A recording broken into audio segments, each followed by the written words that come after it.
What happens when you feel the current healthcare system is absolutely flawed, but you refuse to concede?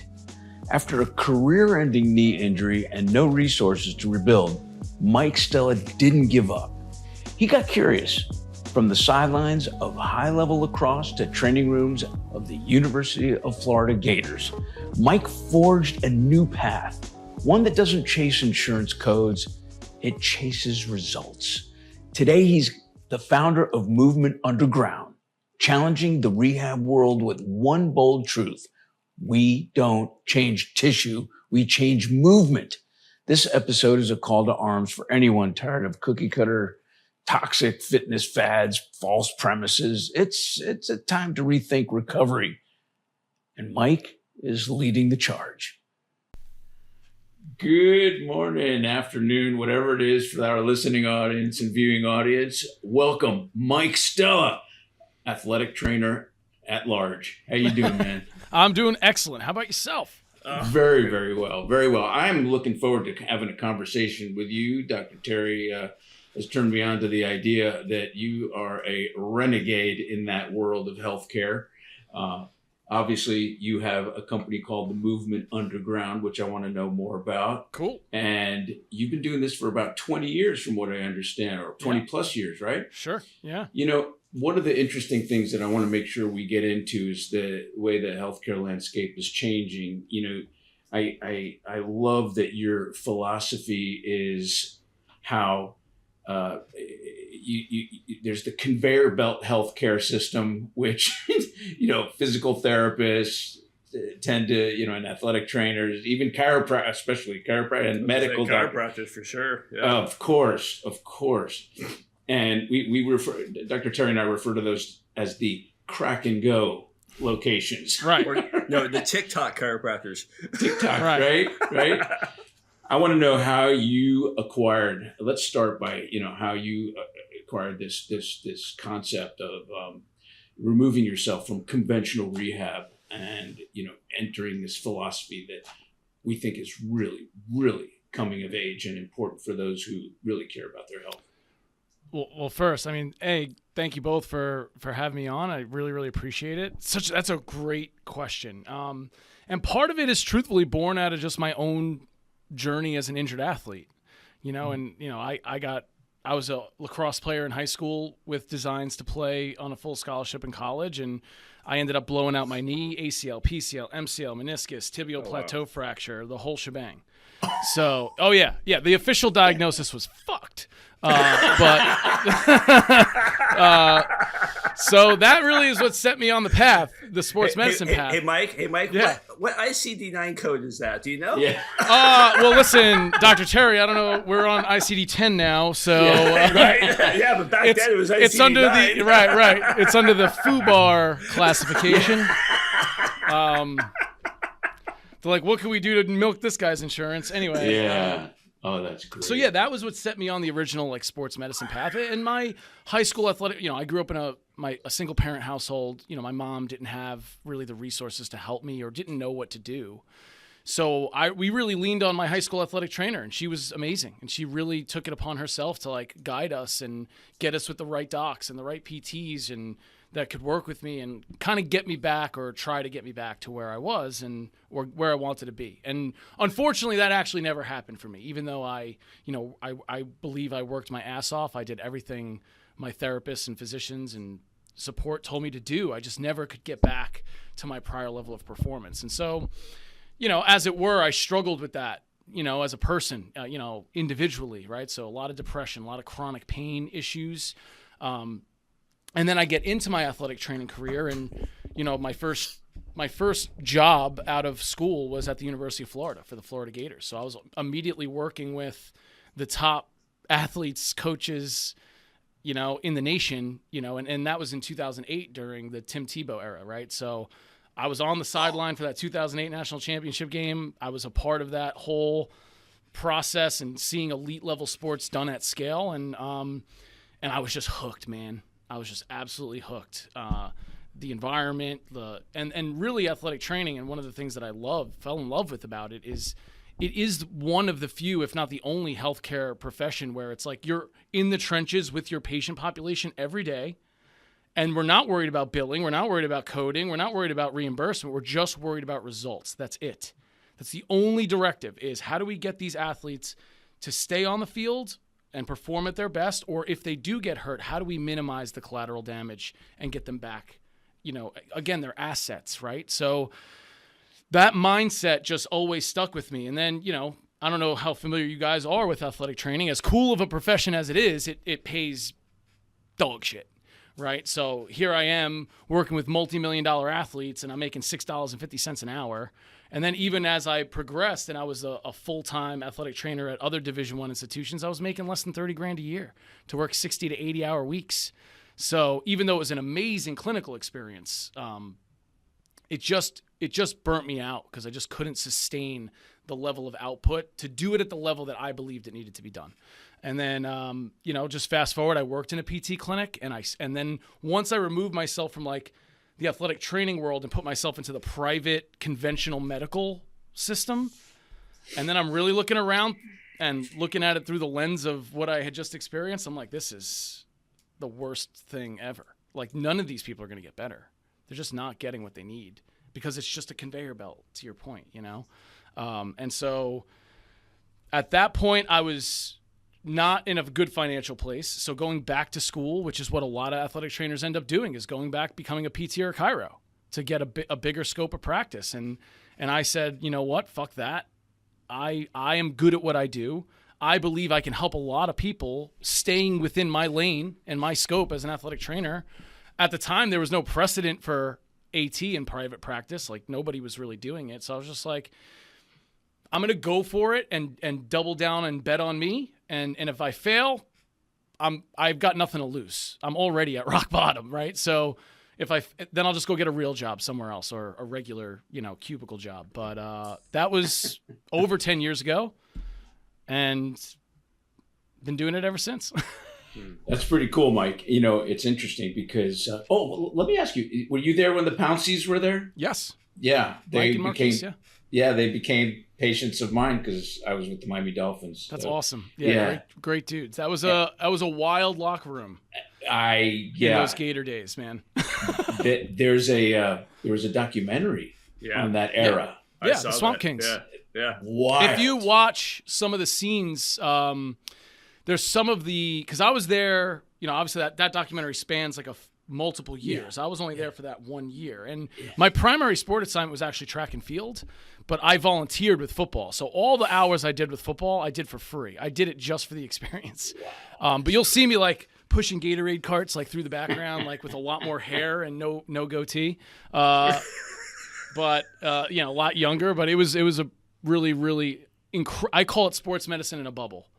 Yeah. It was like I was in a silo of just the most advanced stuff you could possibly be doing at scale, and it was a really, really cool way to start the career.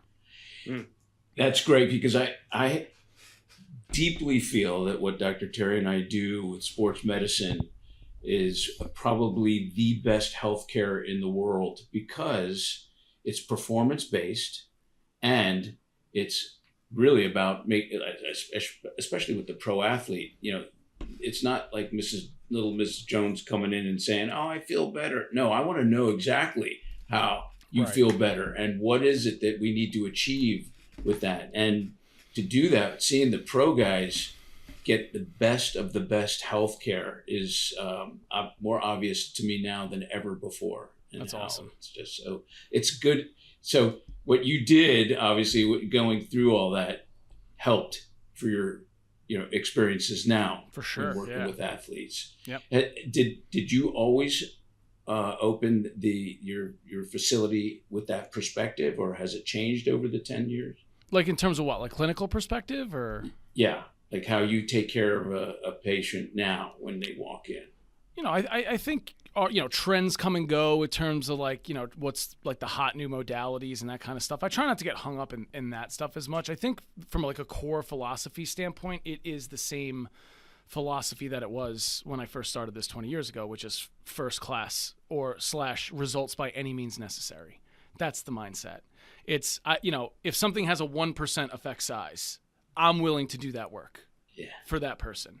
And I think that's like, by contrast, the difference between like conventional medicine and what I call athletic medicine, which is, most people struggling day to day with their fitness, with their health, with pain, they don't do the basic things well.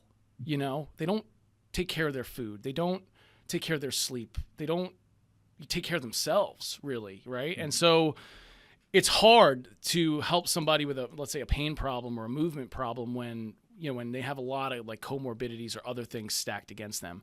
When I'm looking at an athlete, right, like a metabolically fit, neurologically intact, healthy individual, that's kind of where I see a lot of the efficacy and like what we're doing from a manual therapy or modality standpoint is like, we can get, if they can do the basics savagely well and be 85% there, and I can use all the tools in my toolbox to get them from 85 to 95, that's athletic medicine.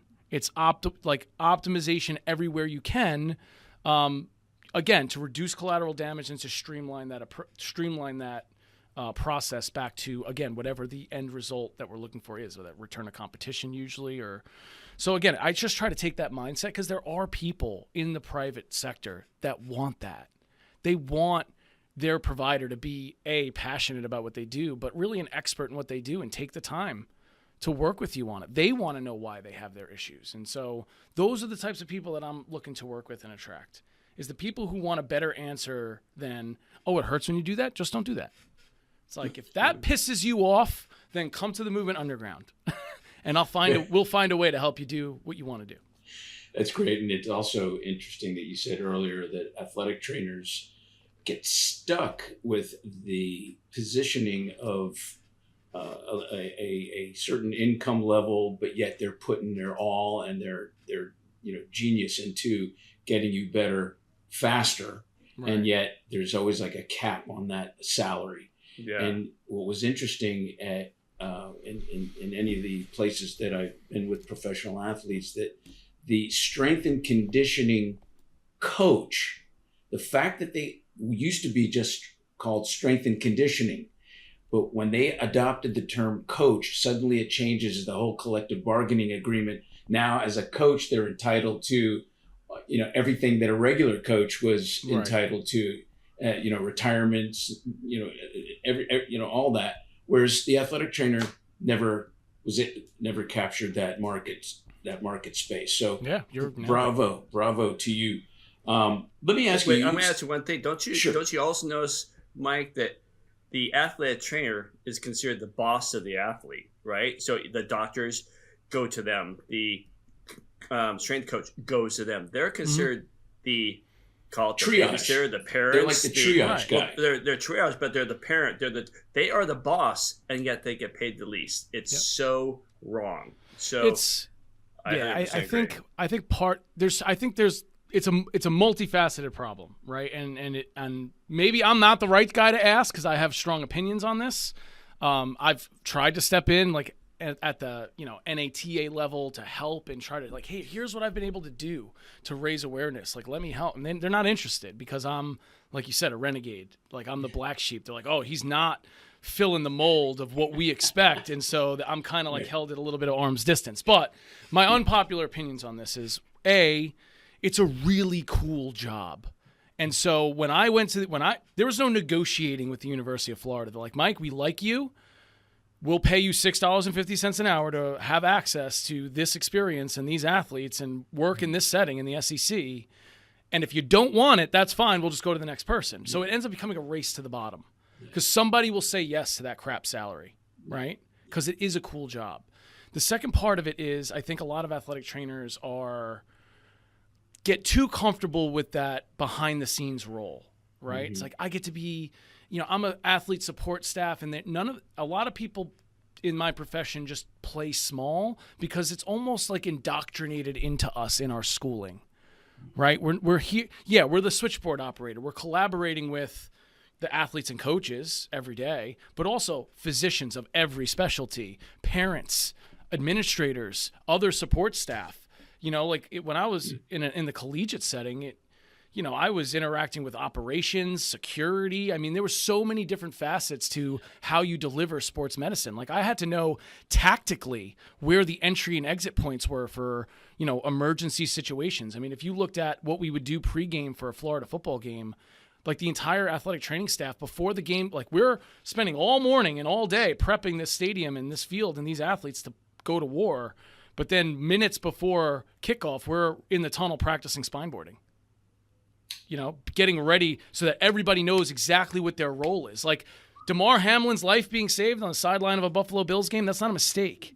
That's preparation. And what people saw. And the unfortunate thing is those are the moments where athletic trainers get a little bit of recognition for all the behind the scenes work. Mm-hmm. It's like he didn't like look around to find the team physician. He started to execute the emergency action plan. Yeah. Right? And so those are the things that, again, people get a little bit of recognition for, but the amount of work and effort and time, holidays, weekends, nights, traveling. My days off used to be, we'd be on a red-eye flight back from some city, and it's like, okay, that's your day off. Let's get ready. Then we got to get the athletes ready the next day. But again, as far as like clinical experience goes, it's like, how do you beat that? Mm-hmm. How do you beat that experience of like being in that every day? Like the amount, like if you talk about the 10,000 hour rule to mastery, I had 2,000 hours in before I even graduated from my undergrad degree. So it's just a really cool. So it becomes a race to the bottom, and unfortunately, the people who've made it in the profession, a lot of the attitude is, well, I had to struggle, therefore the next generation has to struggle. And I'm just like, F that, man. Yeah. If I've got to be the first guy through the fence and I'm going to end up being the bloodiest, well, you know what? I'm going to open the fence for the guy behind me. Hopefully he can help me out a little bit down the road. And, I never intended to be like an athletic training advocate. That was never my mission. But now I've achieved what I've achieved, and people look at me that way, and now I feel it's my responsibility to try to raise the bar for everybody else. Good for you. Good for you. My associate, who's a chiropractor, he was a intern as an athletic trainer for the New York Jets. Cool. And his way of approaching a patient, it's a blend of chiropractic and athletic training, and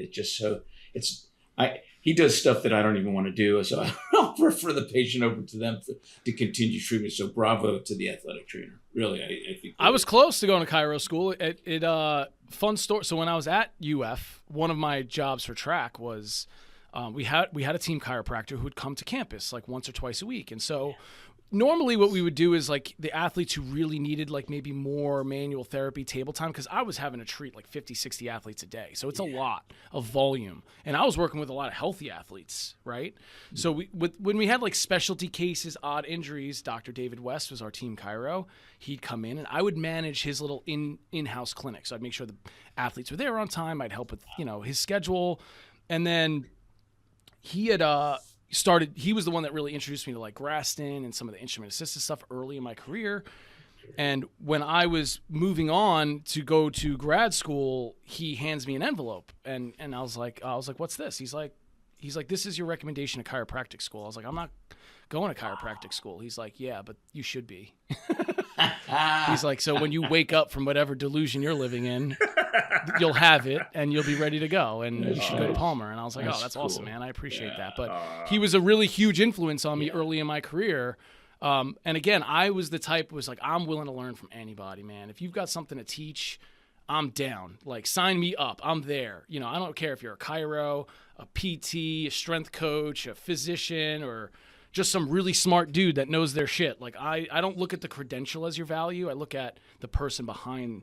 Like, what is the actual tangible value that you bring? I don't care what the letters are after your name. And I guess maybe that's because my letters don't mean all that much. But at the end of the day, I'm proud of them. I achieved stuff with them. So, but again, I think the value of a clinician is their results, not their credential.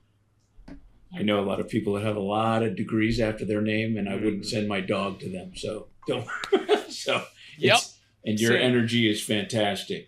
I'm going to switch gears a little bit. I want to ask you about clean eating, since you're big on that, and where that buzzword has become such an important factor in performance. But when does it become a detriment?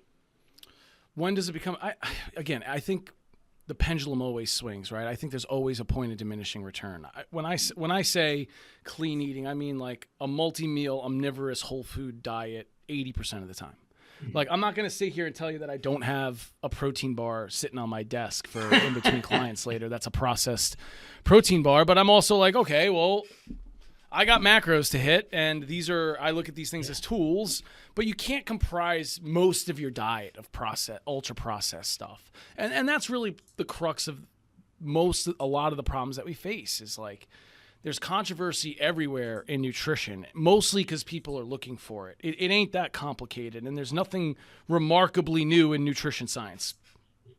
It's kind of been this way for a long time, but people just want to look at whatever angle they can to exploit or sell whatever BS they're trying to peddle this week, right? Yeah, right. But, again, I tell my clients, like, you don't have to eat like a bodybuilder or, like, immaculately to get great results and to feel a lot better. Let's just fill in the deficits a bit here. Let's hit that protein goal. Let's, and again, it depends on what people's goals are, so now that we have a fitness facility as part of our business, it's now we get people that are looking for weight loss, fat loss, that kind of stuff. And a lot of people are struggling with underlying metabolic dysfunction from years of neglect and, helping them navigate that and just build habits that are sustainable is really what we're trying to do. We're not reinventing the wheel. It's like, where does this person have the most opportunity for upside improvement? And can we install little micro habits so that we can change in their day-to-day that have that huge effect size over time? Mike, when I love analogies, and there's an analogy that I used to use all the time, and people would come in and they go, well, I've tried this, I've tried that, and I'm listening to it, and I went, well, that's like a thought process 10 years old, 20 years old, and I go, are you riding the same motorcycle? Are you wearing the same protective gear you did 10, 20 years ago? Because everything's constantly changing, right? Mm-hmm.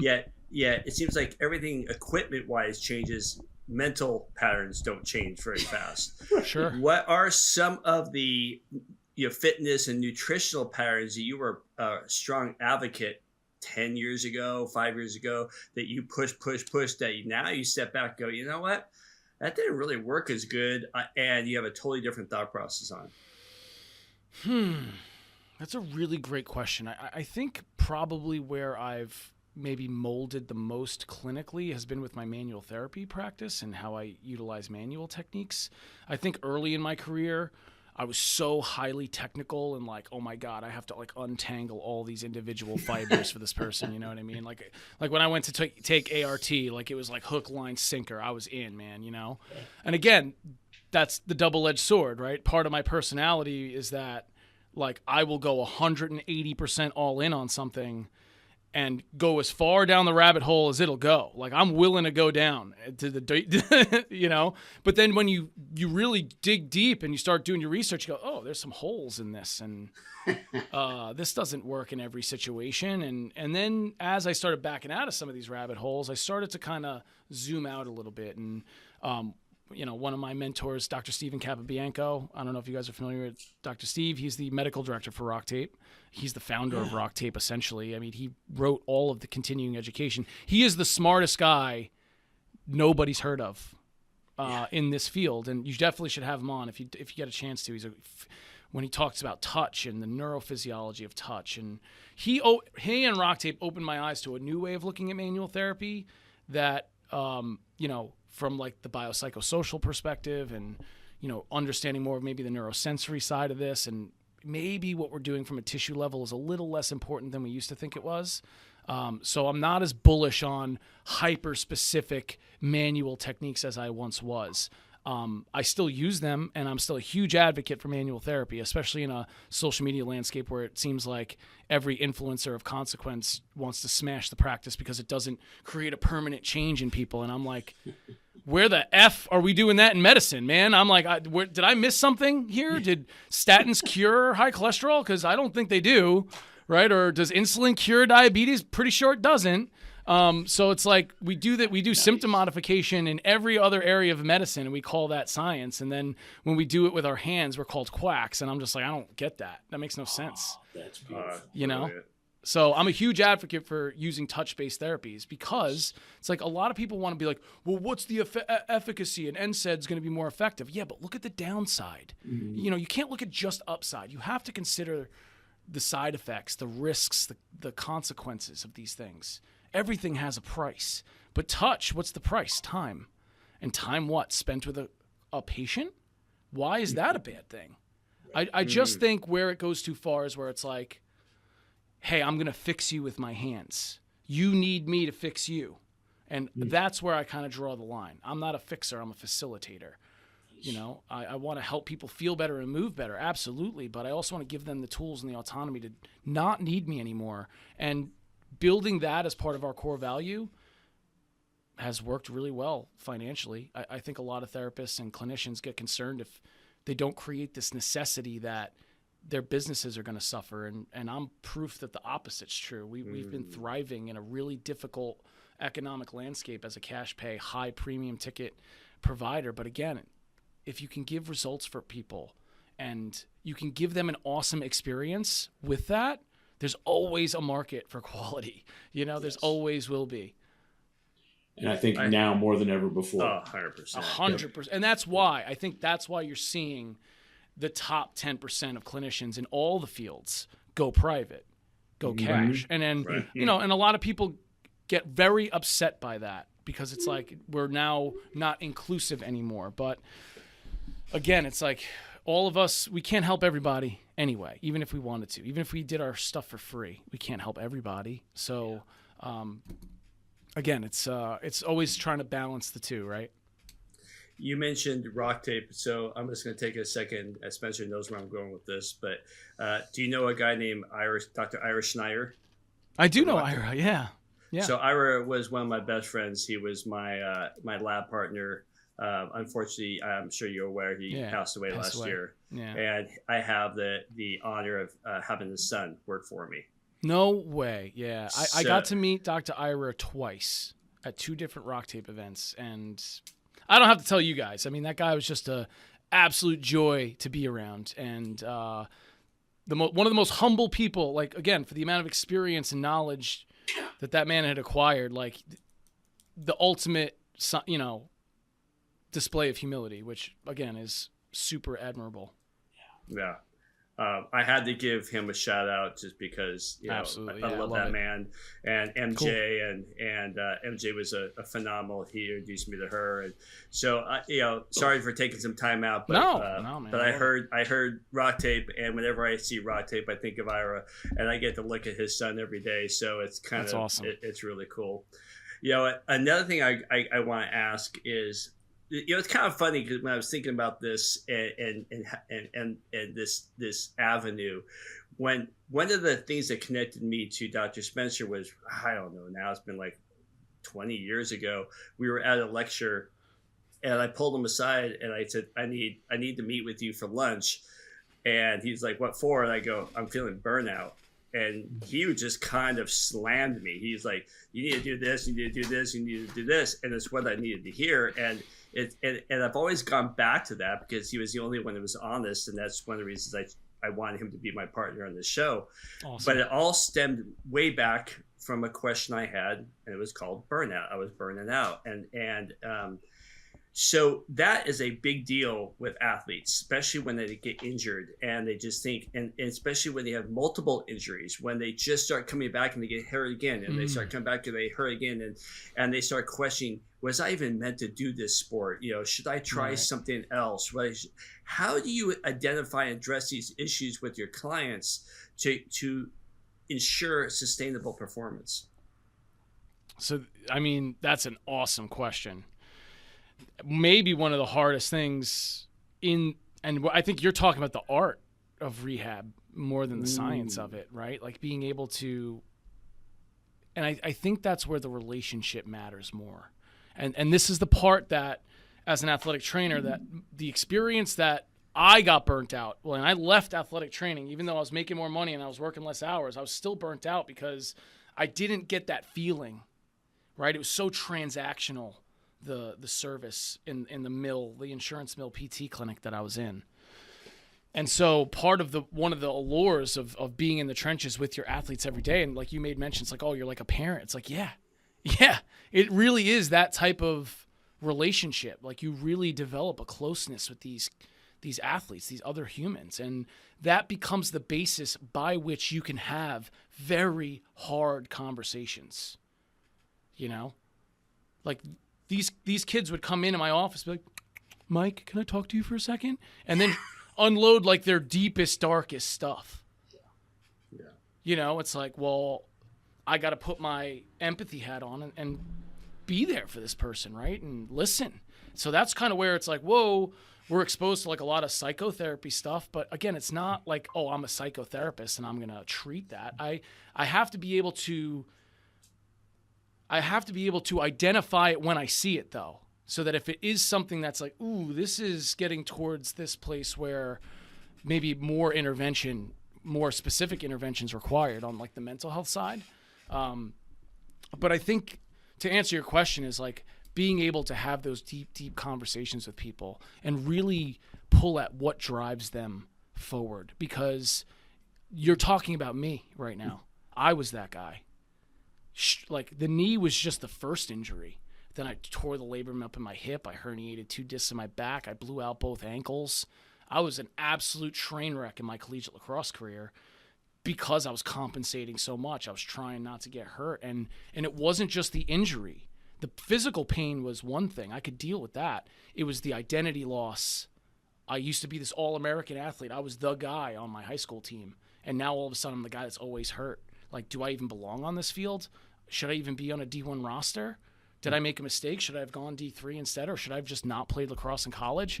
So it's like all these things naturally swirl in your head, right? Our brains catastrophize immediately. And so that's where I try to bring my athletes back to the process. It's like there's so many variables in this equation that you can't control, nor can I. So let's control what we have the ability to control and just see where the chips fall. But I can promise you that we go all in regardless of the outcome. You'll feel good in the end knowing that you went all in. If you switch gears now, or we back out, or you give up, you will regret it for the rest of your life. So outcome be damned. What do you like? What's it going to be? Is it going to be a regret, or is it going to be effort? And again, if you could put it, but you can't call somebody out and be hard on them like that. Or like in your situation, right? It's like he was able to do that with you because of the respect, the relationship built on respect. And I think time in the trenches does that for people. It makes people closer. Like, I'll have conversations with athletes I worked with 20 years ago, and it's not like I haven't spoken to them in forever. And it's like the days never passed because we spent so much time every day. Yeah. I have to say that this may be the most important aspect of our practice, yours, Terry, mine, and that is that we recognize, especially in chiropractic, that our profession is mental, nutritional, and physical. And that's how we geared the Crackin Backs podcast towards entertaining, whether it be therapists or psychologists, the physical end, whether it be surgeons or other chiropractors or athletic trainers or physical therapists. And then the nutrition part, obviously, we've had our fair share of even medical doctors that are now believing nutrition is a viable approach to health. Because, it used to be, just eat a good diet. Well, the diet in America sucks. Anyway. And what's your definition of good, And again, it's, and I think, people are like, nobody follows the nutritional guidelines, or like the nutritional guidelines suck. It's like nobody follows them. So how do we know if it sucks or not? But again, it's always somewhere in the middle. So with that said, it's interesting because I'm preaching to the choir here, but I absolutely believe a doctor is meant to inspire his patient because they come in sick and injured. What are you going to do? How many times have you heard a patient that comes to you, Mike or Dr. Terry, that says, oh, I've already been to the medical doctor or the orthopedic surgeon and they want to do surgery, and everything's so miserable and dismal and all that. And they have no empathy whatsoever. Mm-hmm. But you, Mike, have a charisma that allows people to have faith and trust and share what they need mentally and emotionally to overcome their injuries. And Dr. Terry and I, we've talked many times that we've had patients that come to us that have suicidal ideations.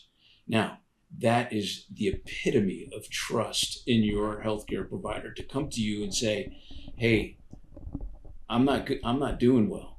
Right, and the athlete, the student athlete, is probably the most vulnerable to that, because the regular student, what do they call them? The NARPs? The NARPs. Not athletic, what is it? Non-athletic regular people. Right.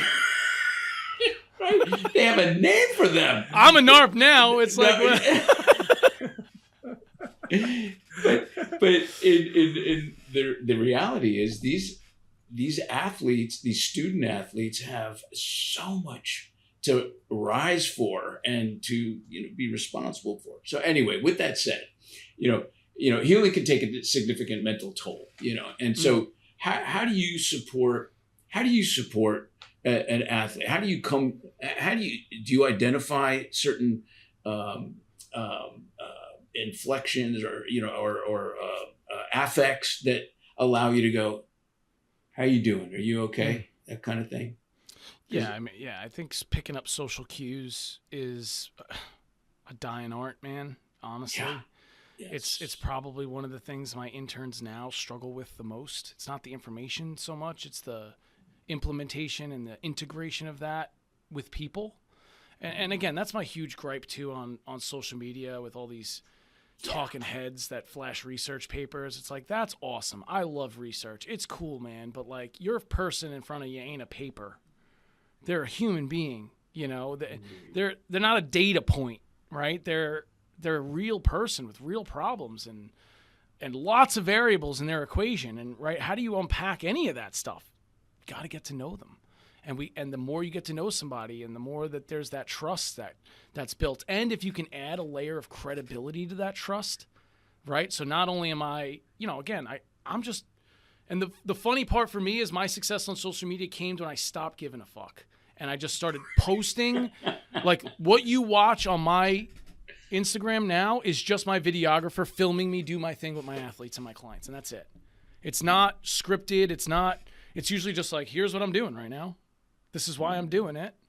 And we've had success with that, and people have been gravitated towards the content, mostly for like the manual therapy techniques and the movement stuff. But I think what people don't see there is like, that person on the table is a friend. They're not a client. They're not a number. It's somebody that we actually genuinely care about. And because of that, we're able to pull the excellence out of everyone. because you have to have that. I have to be able to be hard on you when you need to hear that. And I also need to be able to listen when I need to listen. I have to be able to advise you and direct you when you just need guidance, right? And so that relationship there's no textbook. There's no research paper. There's no information I can share with somebody. And like, people are like, oh, the biopsychosocial model. It's like, yeah, you say that, but the words are easy. Like, actual empathy is the time that you're not spending with people. Right? And so again, I spend a lot of time with people up front, and I give them as much access to me and my team as they need. And our goal is just to give them a great experience. And my vision for the Movement Underground was always like, physical therapy and training meets a barbershop or a bar, right? It's like Cheers. Like, everybody knows your name. Come on in. It's like, it's not this sterile, stuffy, beige walls with the sailboat in the background that says motivation. It's like that classic avatar. Yeah. It's that classic avatar of a doctor's clinic. And so even when you come to my facility, you walk through the doors, and it's this big, bright, bold gym with these huge overhead hex neon lights, and people go, oh, this is therapy? And again, I'm trying to change their perspective or their perception or their expectation of what care should be right from the beginning. from the way it looks to the way it smells to the way we organize it to the way I do my marketing and our interactions with new people as they come through. We're trying to make everybody feel like a VIP, like they are a pro athlete, like they're someone deserving of expert care. Most people don't think they deserve it, which is a crime. It's a fucking crime because the health is the only thing you got. Without that, everything else is pointless. Hey, Mike, you said something, and this is off script totally, but Sure. You said something, and it kind of, I got my brain thinking, athletes growing up, we don't like to fail. We like, because we're experts, right? And we have to succeed. And so do you think sometimes once you switch, we haven't progressed so much in our, as doctors, therapists, trainers, PTs, we haven't progressed so much because we learn more from failure than we do from success, but we're afraid to fail because as athletes, failure puts you on the bench. Do you think that a lot of these doctors don't try, or therapists don't try new approaches because they're afraid if it doesn't work, it's a sign of failure? I think that's a huge part of it. I think a lot of people are afraid to color outside the lines now for fear of being ridiculed or stitched on Instagram and made fun of by, some popular influencer, because that seems to be the type of content now that gets legs and goes. It's like, if I could just take somebody else's content and just rip them apart in it, that's definitely going to be. And to me, that is the lowest form of content creation. I would much rather have conversations like this and, a little bit of nuance in there. And again, there's a time and a place for everything. Like, you watch that 30-second Instagram clip, you don't know all the context there. Right. So it's like, how can you judge, right? But again, I digress. I think part of it is the fear of being ridiculed, and there's comfort in staying in the box or being in, or I guess I'm sure you guys have noticed all the little camps, right, within the rehab and treatment and chiro and rehab world, and everybody likes the camp, right? Because once you're in that camp, you get the security of the people in that camp, right? And then you get to be like, yeah, fuck you, other camp, right? But you get the security of your camp. And I've always been the guy that's like, yo, what are you guys doing? What are you guys doing over there? Oh, that's cool. And I can see the value in everything, and I'll take the bits that I like and install them, and the other stuff I don't like, I'm just like, okay, I don't really need that. I'll use it for something else. And I just think, I've always kind of adopted that Bruce Lee method where I'll take what I like and adopt it, and what I don't see the value in, I'll let it go and try to see the value in everything for what it is, and look for the time and the place to use that tool. And I just think a lot of providers, especially early in their careers, they just want to be accepted. And again, if you think of like these huge models, right? The APTA, the NATA, the chiropractic, governing bodies, right? There's comfort in staying in the box because there's a lot of people in the box with you. And as soon as you go a little rogue, you're the first one to be ridiculed, the first one to be, pointed out, right? And that's uncomfortable. And I guess for me, because I was coming from such like a shit place, I was like, what does it matter? It's like, tear me down. I'm already at the bottom, right? I got nowhere to go but up. And that's worked well for me. So I think that helped me gather some confidence. And then the more content I put out, even though my ideas maybe were a little fringe, or I don't even think they're that fringe, honestly. I think they're very middle of the road. But apparently I'm fringe in some respects.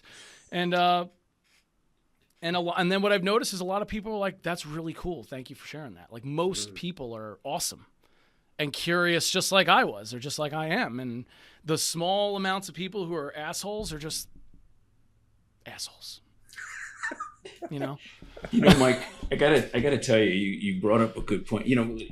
Just playing on the concept of empathy, and even going into the gym nowadays, everybody's got their headsets on or their headphones, and nobody talks to anybody. But back, I've been doing this for so long. Back 30 years ago, to even 20 years ago, you had one source of music, and everybody made fun of everybody, whether you couldn't lift a weight or you didn't show up one day. And that is the camaraderie that is missing in this era, where a practitioner needs to have empathy, and your energy and charisma. It reminds me, my former boss at Miami Dolphins, Kevin O'Neill, head athletic trainer who had been a rock star in that world.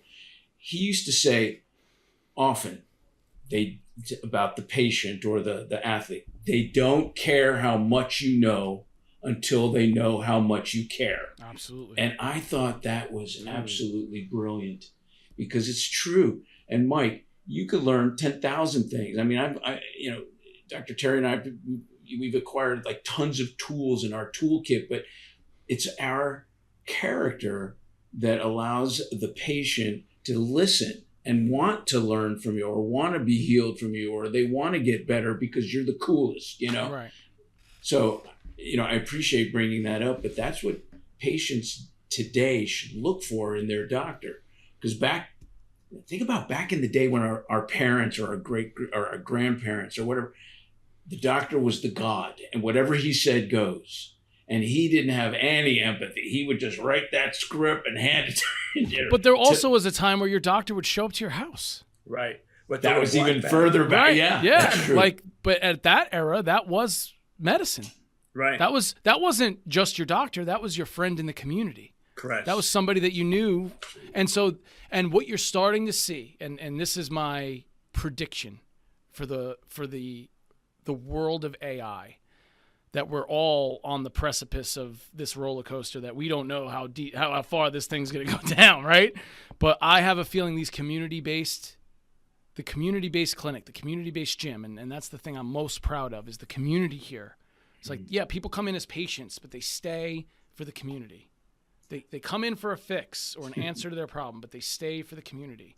And then now they're training. And exactly what you just said, Dr. Spencer, it's exactly what my everyday is. I'm going to walk out of my office after we're done recording, and there's going to be 6 people in that gym training, smiling, with no headphones on, no cell phones, working with the coach, and they're going to go get better. And they're going to have a good time. And it's just an hour of the day where we get to connect, talk about the stuff that's going on in the world, and just being around people that live in our community. These are, and I can't tell you how many of these people have helped me in immense ways. My lawyer, my accountant, my realtor, all of these people are people that I've helped with injuries and then have been like, what can I do for you? It's like the ultimate life hack is to be the guy that can help other people with their pain. And beyond the money, like the way that can reward you in other ways is just awesome, man. It's my favorite part. Mike, can you make some comment about the world of toxic positivity, overtraining, and misleading influencer advice that we are that this world is rife with now? I mean, we all have some presence on Instagram, Facebook, LinkedIn, wherever. All the. How do you feel about that landscape? Mixed, because social media changed my life. I wouldn't be talking to you guys right now if it wasn't for social media. Like, Rock Tape found me on YouTube. That's how I got introduced to Rock Tape. I was a fan of their product and their courses because I was just a con ed junkie in my 20s. Like, I took everything. There was a course and I could afford it. I had enough money in my bank account to cover that and something to eat later. I was in. You know what I mean? Like, that's how I kind of operated in my 20s. So, I try to be as authentic as I can be, but I also don't show everything. I show my professional life. I kind of keep my personal life close to the chest. I share glimpses of that because I like to be real and authentic and for people to see, the man behind the mask. But what I would say for most people when you're looking at social media, just remember you're looking at somebody's ambassador. You're looking at their ambassador, not them. Everybody's got vices. Everybody's got their shit, right? Their struggles in life, the things they don't do well, the things they can't cope with. We all go through seasons, man. And I love the show Game of Thrones. I was a huge Game of Thrones fan. I am like fantasy. Like, I'm not a fiction guy, but any kind of fiction I do indulge in, it's like that kind of stuff. The hero slays the dragon, saves the princess. Love that kind of folklore stuff. But so for me, it was. I forgot where I was really going with that, honestly. I kind of completely lost my train of thought. It was going to go somewhere cool, though. It'll come back to me. The influencers, right. Yeah. People are showing you what they want to show you. Just remember that. But it's an incredible tool to connect with people. And I think I've met more unbelievable humans through social media because I found people who are also passionate about what I'm passionate about. So how do you not become friendly with those people? And, again, I think, here's where I was going is winter is coming, right? Here's where I was going with it. Everybody's got winter coming. Winter is coming. If your life has been great, winter's coming. Yeah. For all of us. Great. Now, I went through winter early in my life. I lost both my parents. I lost my grandparents who raised me. I was taken advantage of. I was fucked over in immense ways. And I always just struggled, to make it, to get by, because I had nobody to lean on. I was just kind of doing it on my own. And so for me, that changed my perspective. Is like, I am now the guy I needed 25 years ago. Wow. That's who I am now. And so I get to be that lifeline for these people. And that has helped me heal that wound. You know what I mean? So social media it's a vehicle. That's it. It's a car. It's a way to get you where you're going. It's a way to put your message out there. And I encourage everybody to do it. Put yourself out there. Interact with people. Like when you like something or you appreciate it, wow, that made me think, like comment on it. Like those little things for a small business owner, for somebody trying to break through the noise and compete with like the giant PT megacorps, right? Like those are the little things that make a huge difference. But that's the best part is we all have the same chance of going viral or, making that connection or getting on that podcast. And it's cool. It's really, really cool. Mike, before we go into our favorite aspect of the show, I do have to ask you one question. And kind of going back to the very first topic about the conveyor belt thing, we have an industry that prioritizes volume over individualized care. Sure. How have you maintained sustainability by reversing that? I love that question. That's the thing I'm most proud of with my business is that we've found a way to reconcile the business model with the clinical model. We kind of take a less is more approach and what I call the hybridized approach. So we give our clients every day online coaching. They have an app. We're designing everything from their mobility, their fitness, their nutrition, their even some stress management stuff, breathing techniques. Like we really try to help provide a path that they can follow and take away a lot of the guesswork for them, right? And again, I'm not saying here's exactly everything you have to do. It's concept driven. So how do we install this in your life in a way that's doable for you and sustainable for you? And then we have that really deep one-on-one model, which it does cost money. It isn't, but the way that I always frame it is this. If you went to PT for rehab and use your insurance, and realistically, if you're lucky, you get to spend 10 minutes with your therapist before you're off to an aid or maybe no supervision at all to do your exercises. So if you came to see me for an hour and I got to work with you one-on-one for an hour, in one session, I've spent more time with you than you've spent in 2 weeks at traditional PT. So what do you value more, the money in your pocket or your time? Like what's worth more to you?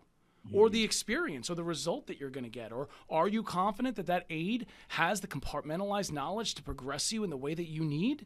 No. So when I start framing this to people as, hey, let's kind of shift that focus away from cost and start talking about value. And again, this is where I have to ask them and figure out what they value. And most of the time people are like, yeah, I would rather pay more and have a better, okay, well. Here you go.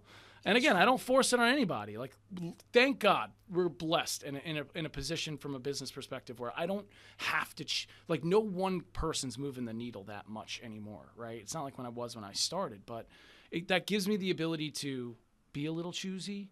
It gives me the ability to, but also not push people, just provide them the value, provide them the information and let them make a decision. Here's my stuff. I'm going to give you my best stuff for free or very cheap. And here's my package. This is what it would cost to work with me and my team. And does that work for you? And then we just go from there. Right on. I think that's how boutique medicine is becoming, So. Super relevant. I love that. And I always tell my interns, I go, it's so easy to be a great doctor or healthcare provider. And they look at me like, how is that possible? I go, because everybody out there sucks at what they did. The average amount of time an insurance based practice can spend with you is 7 minutes. Right. That's the national average, and that's been 7 published minutes, and everything. man. Yeah. I can't even eat in 7 minutes. You know what I mean? Like, how do you figure out what's wrong with I sit on the toilet longer than that. Right. That's crazy. That's crazy to me. But one of the things I tell my interns. I think there's one thing I can do in under 7 minutes. Now my wife's not very happy, but at least it's at least 1 minute that comes with it. Right.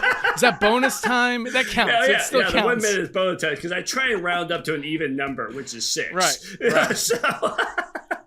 That's great.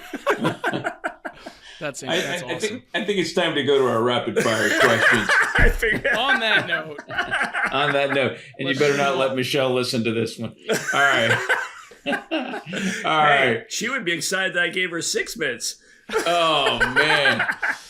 All right, sure, Mike, she's excited. Yeah. Sure. In my head, Hey, Mike, we enter the phase of our wrap up with one of our favorite parts of our episodes, and it's the rapid fire questions. You're obviously quick on your feet. We look forward to seeing your answers, and we always get hung up on talking about it. So anyway, here we go. We got 5 of them. You ready for number 1? Let's go. Let's do it. All right. What is one daily habit or routine that you swear to keep your mind and body in peak condition? Gratitude.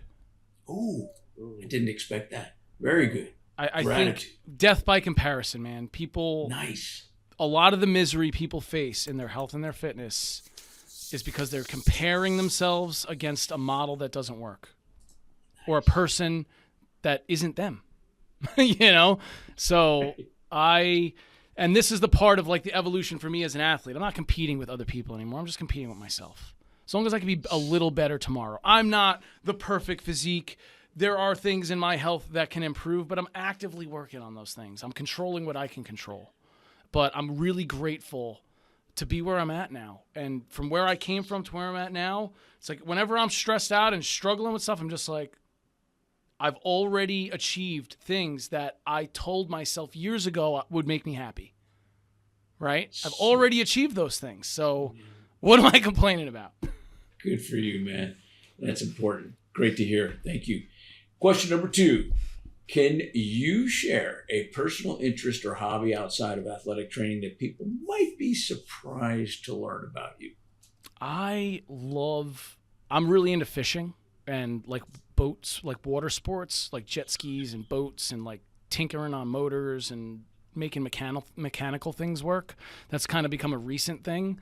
But I'm fortunate, again, I live on Long Island in New York, which a lot of people don't realize is an island, like an actual island. So we have an ocean here and beaches, and I live on my house. Got like a little canal that runs through it, kind of like Venice, like in my backyard. So I keep a little boat back there and a couple of jet skis that I wrench on. And, that's what I do when I decompress is I get out on my boat, I go fishing, we go to the beach, go clamming, just enjoy being outside and unplugged.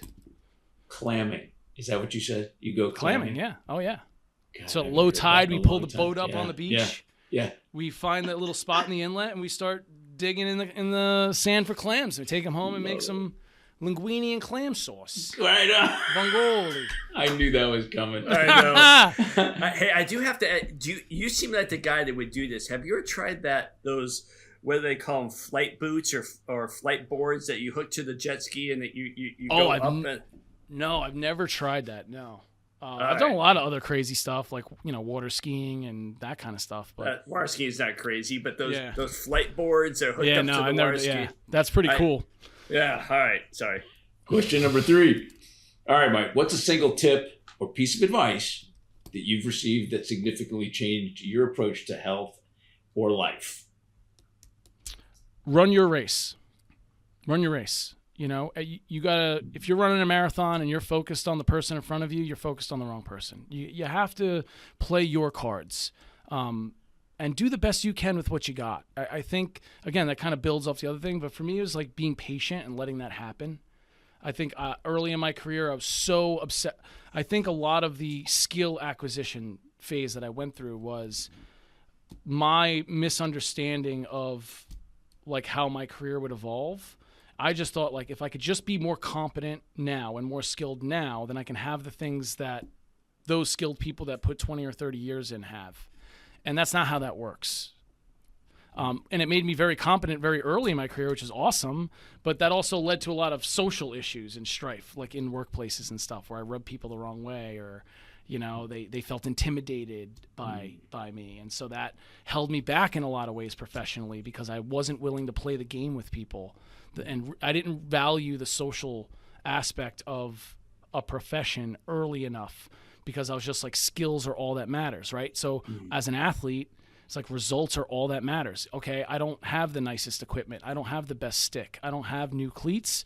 I had to walk to practice today when all my friends got dropped off in their mom's Escalade. You know, I didn't eat because we were broke. We didn't have any, you know, I didn't get to eat today. So, but I just went out there and played my balls off and just wrecked people on the field. And the results were, at that time, were the thing that helped you elevate yourself. So I was like, I'm just going to apply that to the rest of my life, but it doesn't work. You have to be patient. You have to build the relationships, you know, and those things generally will carry you farther. What a great guy you are. All right. Question number 4. Is there a particular book, movie, or experience that has profoundly inspired you or made you feel or reflect deeply on life? Oh, man. So many books come to mind. One of my favorites that I think at a time in a season of change for me was Sapiens by Noel Harari. Have you guys seen that book? Mm-mm. It's kind of like the chronicling of human existence. And it really narrates the struggles of early man.